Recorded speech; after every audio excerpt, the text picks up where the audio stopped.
Bhalam fáiltear le chuireamh an aird achas Norma Foley. Atá líne ag an ggóáil inniu. Is mór a going go bhfuil tú tar éis an támach ar fáil chun bheith ar deanta a ara. Tá míad buíoch as de chuid takeíochta agus tá súla going go rachaí an plé le ling an chóáilach an tarbh dit. Minister, thank you for your attendance here today. It is very important to us all that you attend and hear firsthand the views of TUI members throughout the country. It is important also that we hear your views. I won't keep you long.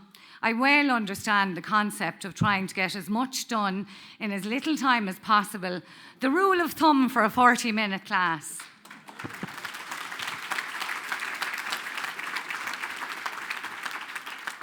So following best practice advice, I will begin by sharing the union's learning intentions or learning outcomes with you. Today, my focus naturally is on responding to your address to Annual Congress. Unfortunately, as I didn't have advance sight of your speech, I will have to adapt and extemporise, just as our members have to routinely do in classrooms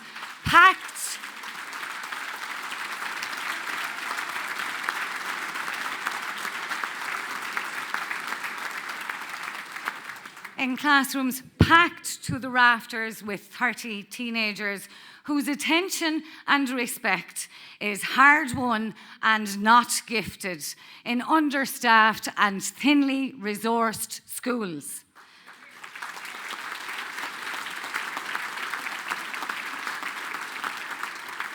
My earnest hope and fixed intention for today, Minister, is that you will come to a better understanding of how teachers feel, what they believe, and how deeply concerned they are about the future of our profession and the welfare, in the broadest sense of that word, of our students and the communities we serve.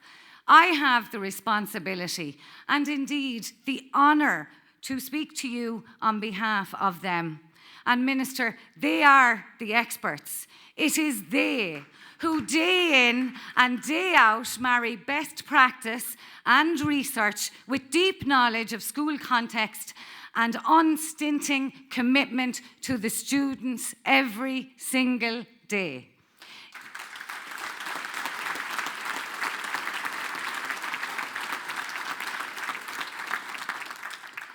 It is they who perform what one of your predecessors as minister described as the daily miracle of making our inadequately resourced and underfunded public education system not merely function, but function to remarkable effect, as evidenced by successive iterations of PISA and other influential studies.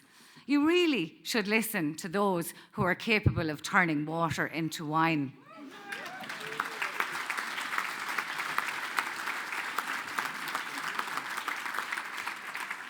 Given Ireland's very poor record of investment in education generally and post-primary education in particular, we're bottom of the class among the OECD countries. That's some magic. So TUI members, I want, in the Minister's presence, to thank you, each and every one of you, for what you have done for the profession, for your commitment to our students, and your steadfast solidarity with your fellow teachers and colleagues. Minister, it is these, my colleagues, who solved pay inequality, who, appalled by government's indifference to the profession and disregard for new entrants, eliminated the injustice of pay discrimination, who did what government refused to do for 10 years. They fixed it.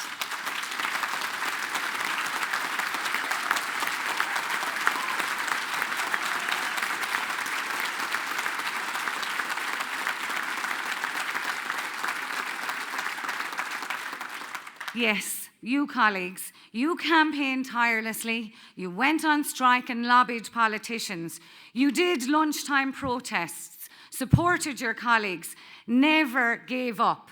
Your campaign wore down the naysayers, confounded Deeper's and government strategy of collapsing the pay rate for teaching bit by bit.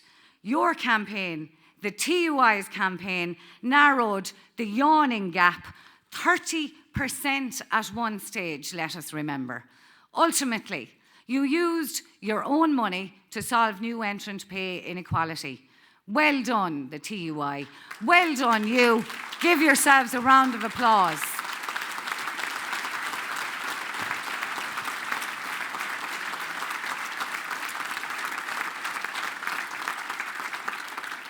Minister, is it not shameful that our members were obliged to do what it was government's responsibility to do? To right a wrong inflicted by one government and perpetuated by its successors. I want to tell you on behalf of all of my colleagues in the TUI who have given up 1% for the remainder of their careers that we won't use our money to solve the problems created by government ministers and their departments again.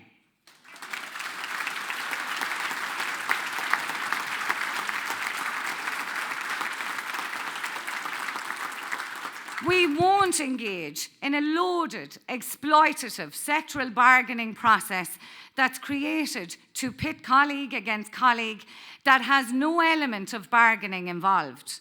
The sectoral bargaining process under Building Momentum was an elaborate sham, a reprehensible contrivance by government to force union members to pay to remedy the cuts and hurts inflicted by government.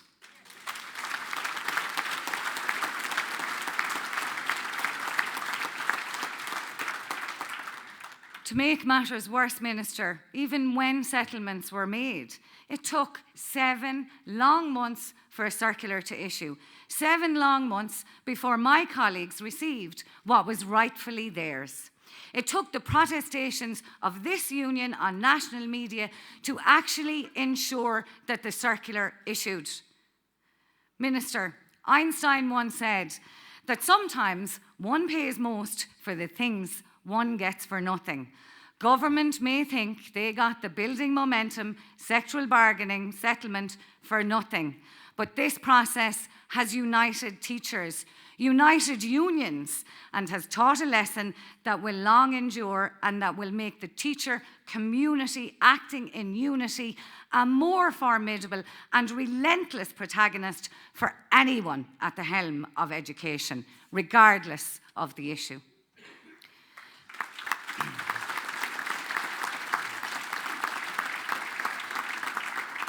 Minister, pay inequality has long been identified and flagged by the TUI as a key driver in the teacher recruitment and retention crisis, a crisis that government and your department has been slow to acknowledge and shamefully even slower to address. As the ship steamed toward the reef, it was all canopies and charades at the captain's table, displacement activity instead of purposeful action. This year, TUI has eliminated the blight of pay inequality. We've done our bit and more. Your department and government generally has not done theirs. Our warnings have been loud, insistent and accurate. It is evident to all, with an eye to see, the teacher supply crisis is getting steadily worse. Schools are going without qualified teachers, and as a direct result, students, our children, are losing out. The supply crisis is compounded by the cost of living crisis, the acute lack of affordable housing, the lack of childcare, and the lack of imagination by government. The theme of this Congress is recruit, retain, and reclaim. That is not accidental or decorative. It is a clarion call for urgent and decisive action. Imagine, Minister, in the year 2023, we are compelled to tell you and your department to recruit teachers on permanent jobs. Imagine, in the year 2023, we are having to tell you to retain teachers and offer them promotional prospects. Imagine, in the year 2023, we are here telling you that teachers want to reclaim this profession. They want to do what they trained to do. They want to do what they do best, Minister: teach their students.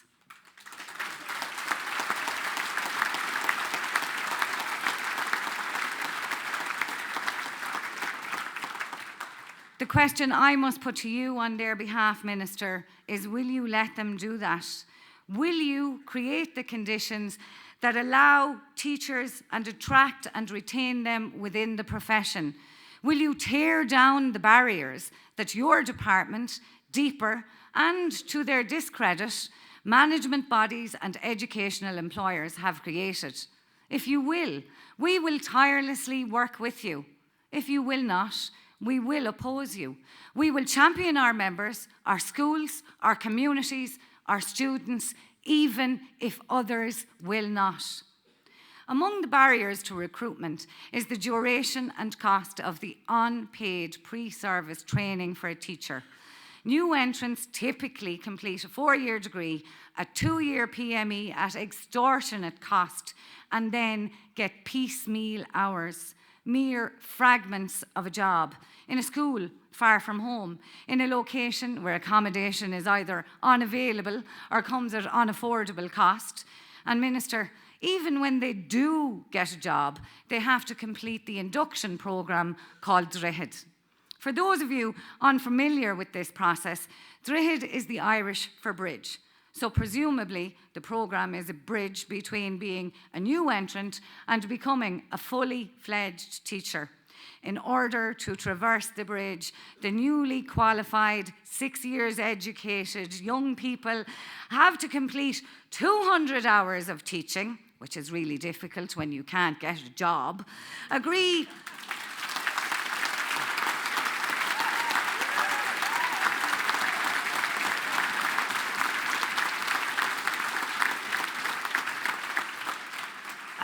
to be mentored in the school and complete induction classes in the evening. This, delegates, is an exercise in building walls rather than bridges.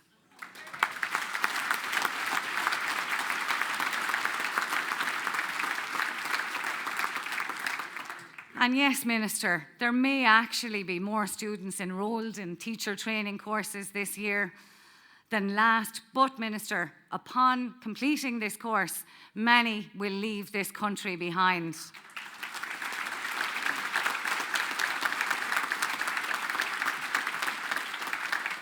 They will do so, having made the rational decision to seek job stability and a decent standard of living elsewhere. It is within your power, Minister, decisively to change the paradigm. I urge you, the TUI urges you, our students and their parents want you to give teachers permanent, full-time jobs, to keep them here, to have them deploy their knowledge, their skills, their expertise, their inventiveness and their creativity in the service of Irish society.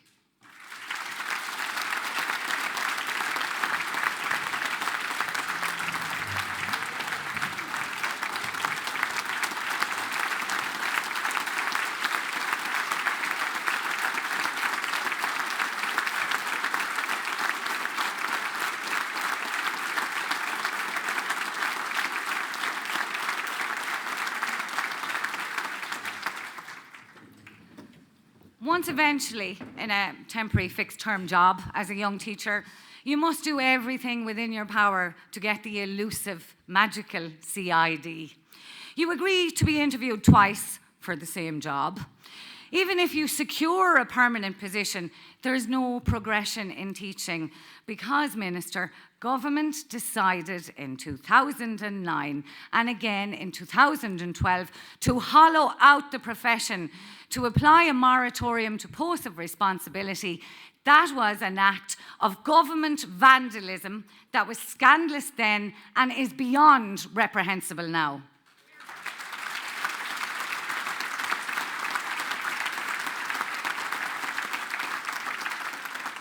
The moratorium has torn the tripes out of school management and pastoral systems. It has dismantled support structures for students, especially the vulnerable and marginalised, and all this at a time when schools are seeking to be inclusive. My question to you, Minister, is what are you prepared to do? Will you prolong the department's pretence that all is well, or will you acknowledge the truth? meet the need, finally restore AP1 and AP2 posts to at least the level that applied before the moratorium. Inevitably, you will be judged by our members on the basis of your decision in that regard. From the point of view of a teacher in a career landscape that is as flat as the Great Plains, there is little incentive, nowhere to go, and no latitude to navigate life changes.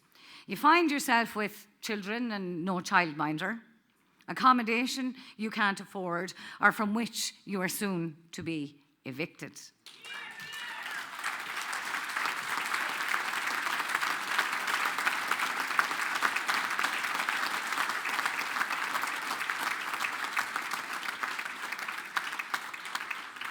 So you go abroad to live your life and experience new things.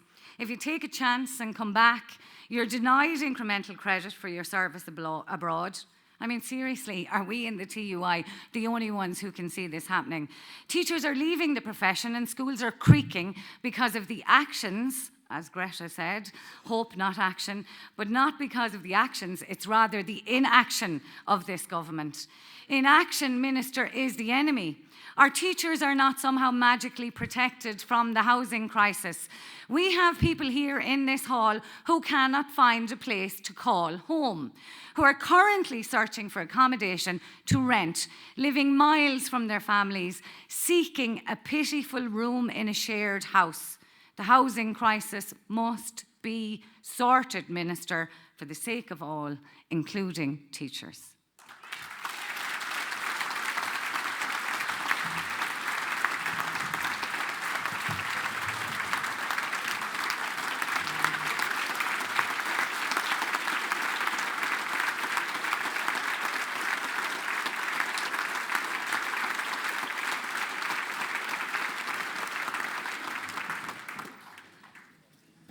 A teacher, as I well know, who's lucky enough to find accommodation and remains in a school becomes embedded in a community, in a culture, and in the ethos of that quirky little place, wherever it may be.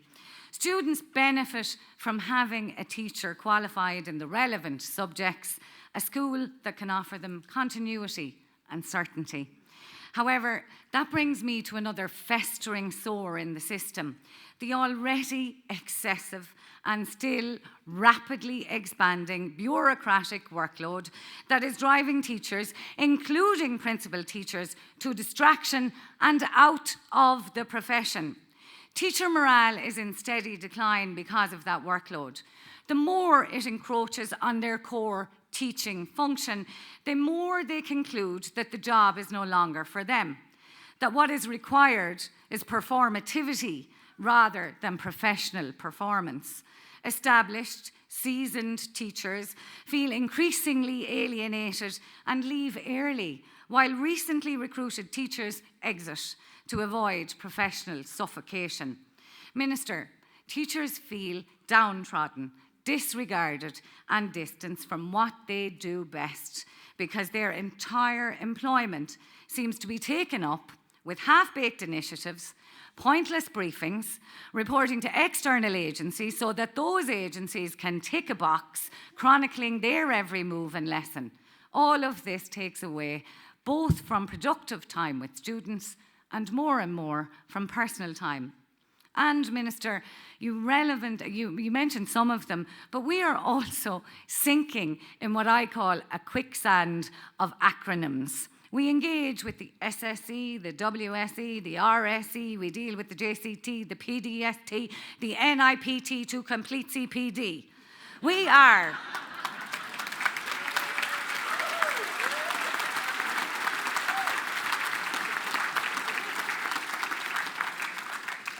Maybe it'll all change when we have IDDA.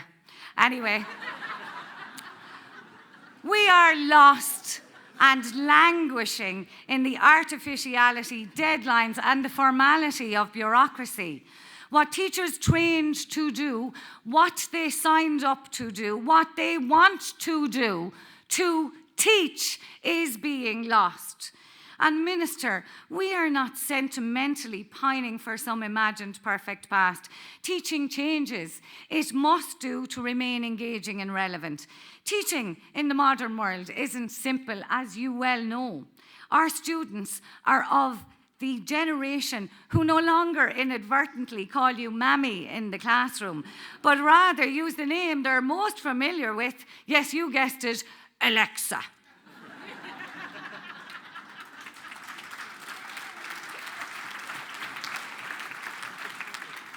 I don't blame them. Since I started teaching, and the clue is in the name, teaching, education has undergone huge change. Teachers are no longer the sage on the stage, but rather the guide on the side. However, Minister, amid all this flux and change, we must retain the essential, the quintessential. We must not reduce teaching and learning to the lowest common denominator. We must retain rigour and clarity, challenge and quality. We must not shortchange our students with the lie that all learning is effortless, instantly enjoyable and automatic.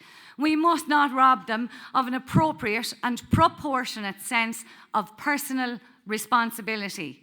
And Minister, there is a burgeoning cottage industry spinning the yarn of this lie, the whirring wheels of which can be heard within some sections of your own department and state agencies. It's time to reclaim the profession, Minister. Listen to Hattie and his ilk as they explore what teaching is. Allow us do what we and our principal teachers do best: lead learning and simply teach.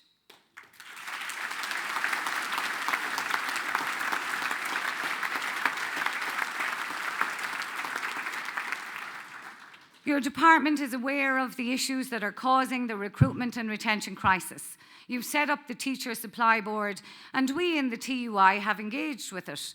We've heard of the 15 processes that have been put in place to help alleviate the situation. But Minister, they haven't worked. Firstly, they're 10 years too late. And secondly, they have been used as a screen to obstruct vision of the key problems. Problems that the department and government are either unwilling or unable to address. TUI has told you what to do in the immediate term, and it still hasn't been done. For example, give those who come back from abroad incremental credit. Amend Circular 71 of 22. Initiate a teacher relocation scheme. Give permanent jobs. Minister, it's not rocket science. And what's more, it's low cost for huge systemic value. And while we're on the subject of what's not rocket science, let's talk about senior cycle redevelopment. Minister, I must thank you genuinely for your recent decision to defer the movement of Paper 1 Irish and English into 5th year. Your decision, which we believe to be the right one, was much appreciated. However, the ambiguity of the language and the choice of the word deferral is concerning. Minister, bringing forward Paper 1 would be regressive and would, in our considered professional view, be unfair to students. We told you so. The students told you so. The ASTI told you so. An Gréason told you so. And iNote told you so. Hence our concern about the suggestion that this is simply a deferral. Therefore, I would ask you definitively to drop the proposal. All concerned could do without an action replay in the next school year.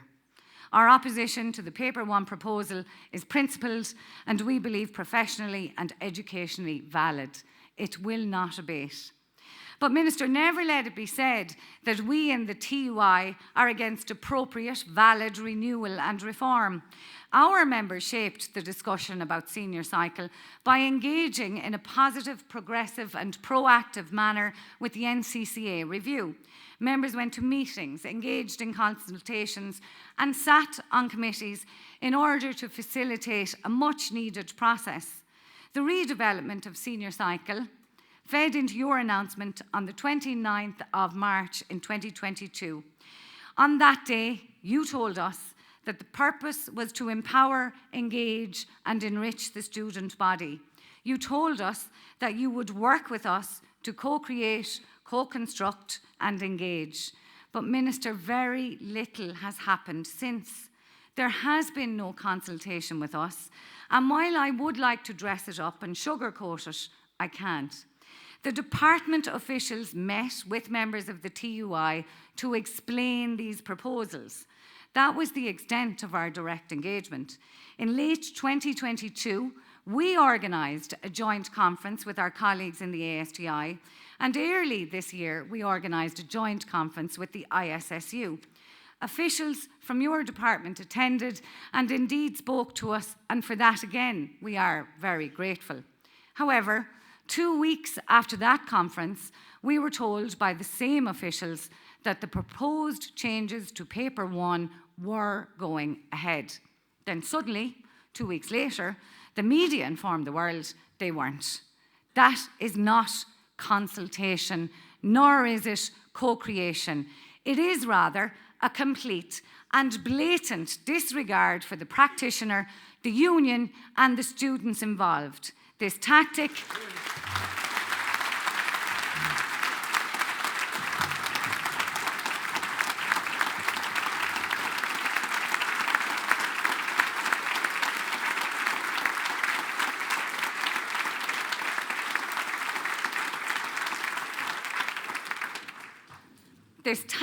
of excluding us cannot continue, Minister.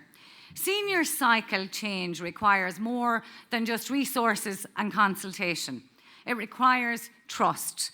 At the moment, that trust is teetering on a knife edge. This is not the way to reform or redevelop what can only be described as an Irish institution.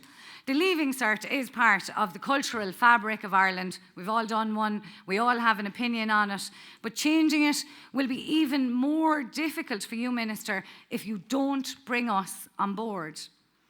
In March 2022, you issued a statement saying these reforms are timely and ambitious, that we must not rush, but we cannot haste. Well, Minister, you certainly took your own advice there. A year later, Senior Cycle Redevelopment Board was established. Like Hamlet, the great procrastinator, you have the cause and will and strength and means to do it. But instead, we have waited and pondered and considered while almost a year passed us by. Like Hamlet, you must now be feeling the pressure. As he said himself, "O cursed spite, that ever I was born to set it right."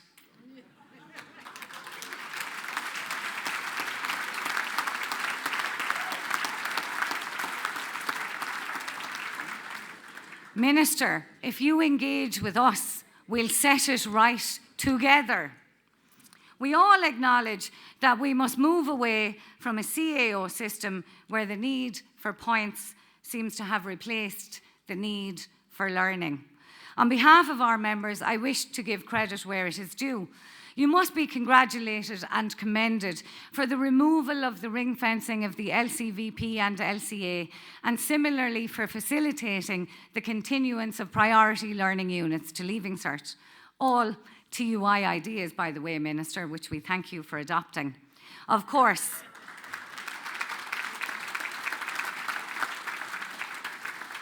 they must be resourced adequately and in advance of implementation. Similarly, we welcome new subjects, but wonder where they will fit in an already restricted teacher allocation system. Currently, many schools can't offer politics in society or indeed PE because they don't have the teachers available within their allocation. Schools have the dilemma of whether or not to drop an existing subject to offer a new one. I know of many schools that don't even have a PE hall. How can you offer PE to Leaving Cert when you don't have a PE hall? The SEC stats for last year show that 330 schools offered PE to Leaving Cert, while only 190 could offer politics and society. Media attention just recently turned to computer science, which only 16% of schools could offer, because they've neither the allocation, the personnel, the equipment, or the resources to teach it. It doesn't augur well for new subjects like drama, film, theatre studies, and climate action and sustainable development. Who teaches them? Where do they get the resources, the time, etc.? In the absence of an increased teacher allocation and additional investment in school infrastructure, existing inequalities in regard to programme range and subject choice will be made worse. Those who have will have more, and those who don't have will go without.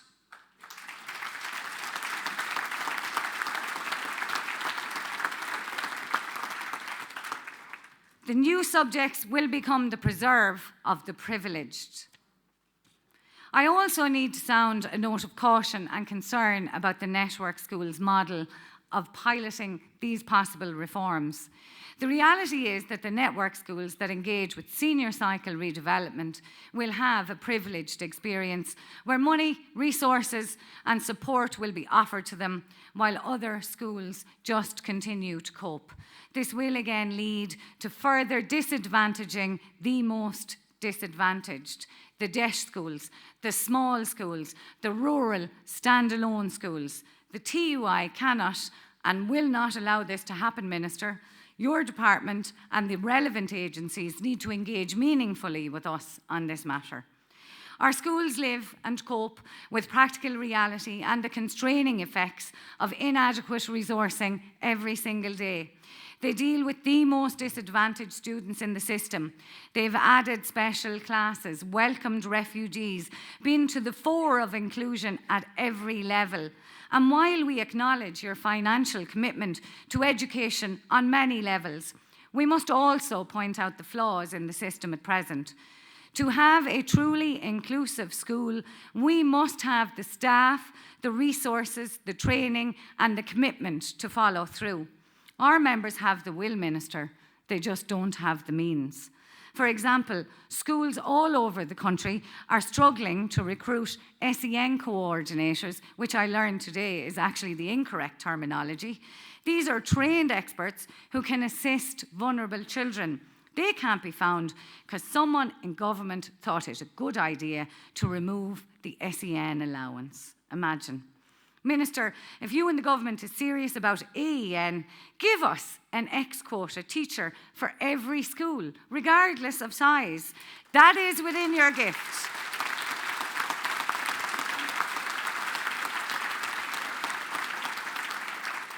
And that is quite simply the right thing to do. And while I'm on the subject of areas struggling to recruit teachers, we must address Irish, and in particular, Junior Cert Irish. Tá go leor gur féidir bháfring Gaeilge ag leibhéil na srasóisirí agus cé comí hásta agus atá daoine. Tromlach na múntóirí ina measc leis na sonraíochtaí nua ar an iomlán. Dar leis an athbhreanú lua ar chuirí bhaim na sonraíochta teanga héin agus teanga dó, is léir go bhfuil annach chuid nach bhfuil I gheart faoi. Is léir freisin go bhfuil scrúdú chainte de dhí ó nócha is 8 faoin géad de múntóirí is scoilena teanga héin, agus nócha is 7 faoin géad de múntóirí is scoilena teanga dó. Cá ad a mé ar bhúntóirí fannacht ar arúte a ára.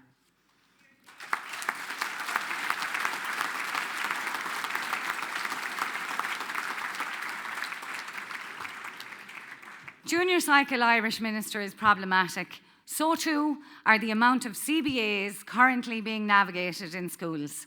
School calendars are full and fixed in September with 20 CBAs to be completed over second and third year provision. Where is the room for extracurricular activity? Where is the space for conversation, debate, well-being? Where is it? Besides specific issues with Junior Cycle itself, Minister, it has to be said clearly and comprehensively that we and you must learn the lessons of the past. Assessment by teachers of their own students does not work, and it is not fit or fair for the Irish context. We did what was necessary during the pandemic on a strictly without precedent basis. By year 2, accredited grades, we saw clear evidence of recurring venalities and deep flaws that are endemic to systems of teacher-based assessment. We won't be going there again.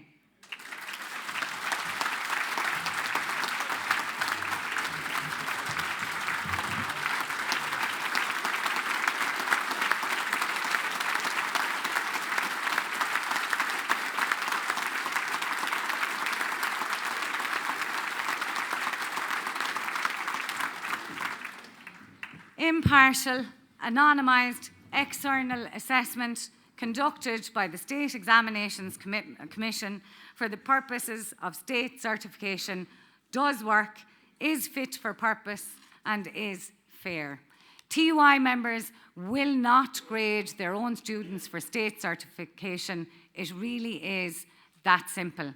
We cannot and we will not tolerate a system that carries the twin risks of favouritism and duress. To paraphrase Hamlet once again, it is not and it cannot come to good, but break my heart because we in the TUI will not hold our tongues. We will ensure that it continues to work on behalf of members and also our students to ensure a fair process.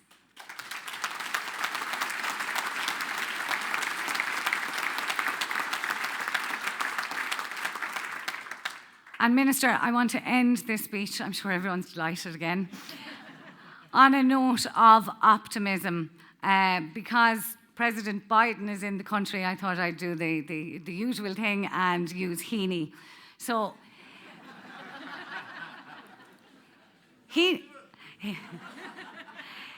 told us that hope is not optimism, which expects things to turn out well, but something rooted in the conviction that there is good worth working for. There is good worth working for, Minister, worth our combined effort. Indeed, we want to work with you to make things better. And as Heaney has also said, if you have the words, there's always a chance you'll find the way. Minister, I've no doubt, but you have the words. Together, we will find the way. Gar míle maith.